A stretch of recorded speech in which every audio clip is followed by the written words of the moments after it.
Have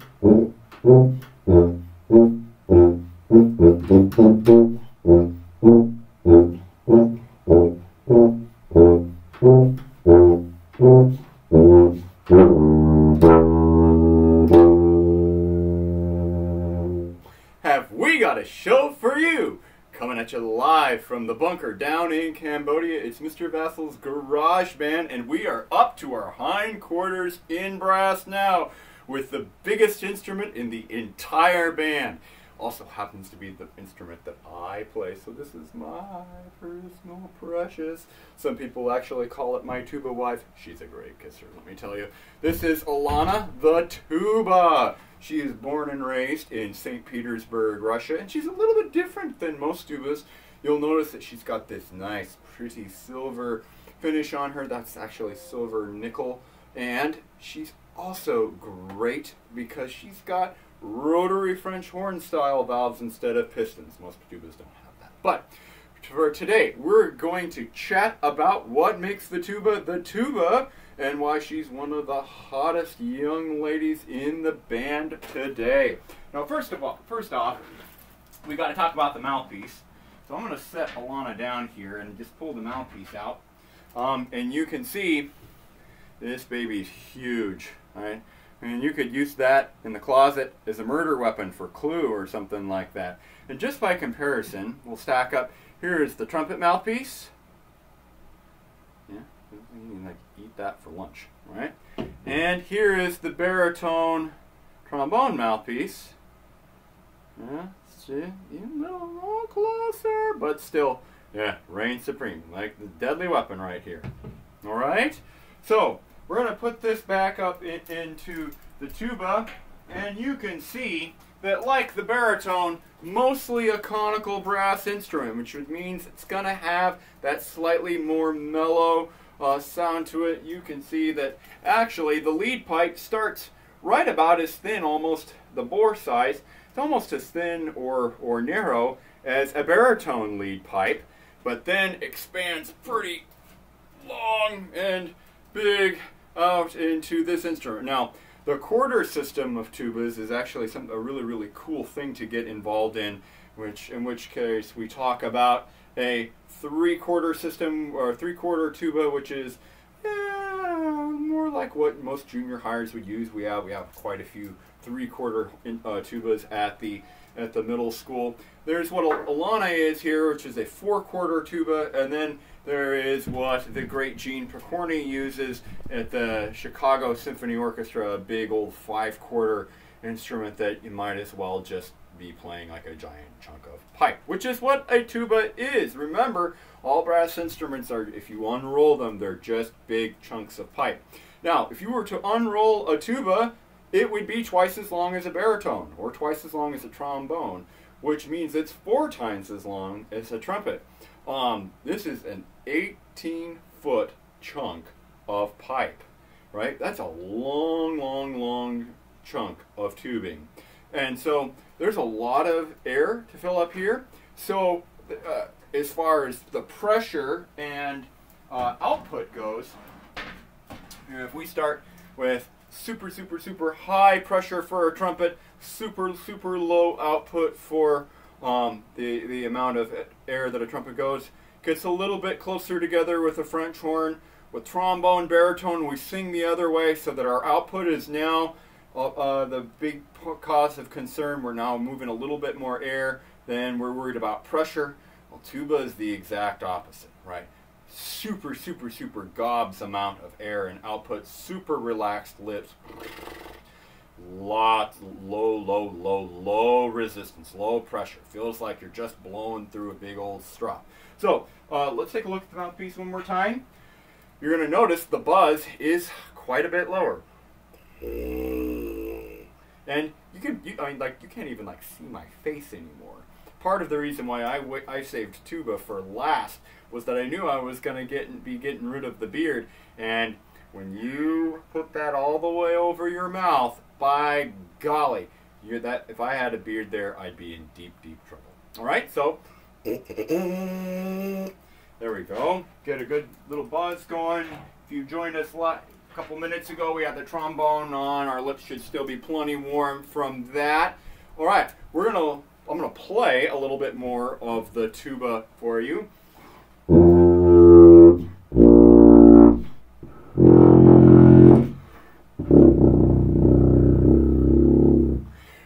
I took lessons from a professional tuba player who I can't even remember his name when I was a senior in high school getting ready for college auditions, and boy, some of those low notes on the tuba, he said, Dick, you just don't even hear those anymore. It's like a subwoofer. You just feel them. It's just like having that guy coming down the street with the big old subs in the back of his car, and you hear the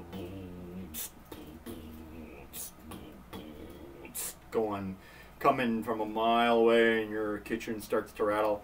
That's what the tuba is for the band, with some of those low notes. Some of them you just don't even hear anymore. You just feel them. All right, so tuba really takes the precedence of the low instrument. Prior to the tuba's invention in the mid-1800s, low instruments of the band were really the bassoon and string bass. And, well, in the orchestra it would have been where the bassoon and the string bass. You could kind of count the cello in there, but really the two bass voices would be contrabassoon, bassoon, and string bass.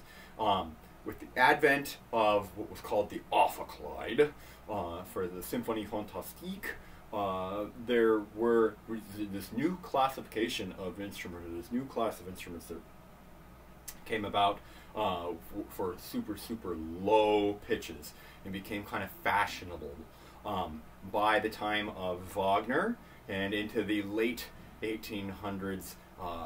The Bass tuba, as it was called in Germany, was had become more fashionable. Kind of got a redesign of the old bass horn, which was like a low version of a French horn. As marching band and circus bands and field bands became more popular during the turn of the 1800s to the 1900s, instrumentalists started making the tuba a little bit bigger. And sure enough, even by the time that John Philip Sousa is taking over the President's Own Marine Band, a man by the name of J.W. Pepper is in the middle of designing a marching tuba, which he would later name after Sousa himself. We know that as that weird circle-shaped instrument with a giant bell called a sousaphone. Right? And that is literally just a tuba that's been rewrapped so that it sits on you and the bell points up forward. All right, so that the tuba then is actually a really young instrument, but it is super necessary for the band because if you don't have that rock solid foundation, those lowest notes on which spin up the overtones through the entire band and keep even all the way up to the flute, keeps everybody in tune. If you don't have that, then the sound of your band sounds really high and tinny, and there's no depth to the sound. If you can imagine going into your car stereo and turning the bass all the way down and the treble all the way up, kind of how that tinny, brashy, loud, piercing kind of sound where there's no solid foundation. That's what it would be like that's what it's like if a band does not have a tuba player and some other low wind instruments. So an incredibly important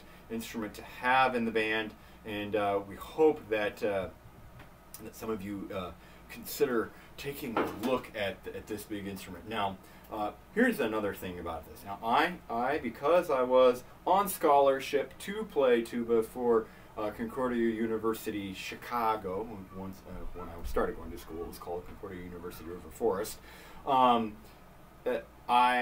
Because I was on scholarship, I had my own tuba. I ended up buying my own Alana here, but we understand that tuba is a big purchase, and tuba is one of the instruments that we have quite a bit of at the middle school, and we would encourage those of you who are interested in checking out the tuba but maybe couldn't afford to purchase your own to look into to definitely playing the tuba, and we could get you set up with one of the school's horns. We had 7 tuba players in our 6th grade band this year alone, and that is just amazing. If they all hang in there, we may end up with enough sousaphone players someday to spell the entire word governors plus some with sousaphones as we're marching down in the homecoming parade. So I'm going to get out of here. This is the back end of our double header. Thank you so much to all of those fine men and women out there doing the thing, keeping us happy, healthy, and able to stay home to flatten the curve. A big special thank you to all of our people in uniform, all the medical personnel, and of course our maintenance folk over at GMMS doing the thing to keep our school clean, and we hope to get back to school as soon as possible. But I'll give Alana one last little puff here.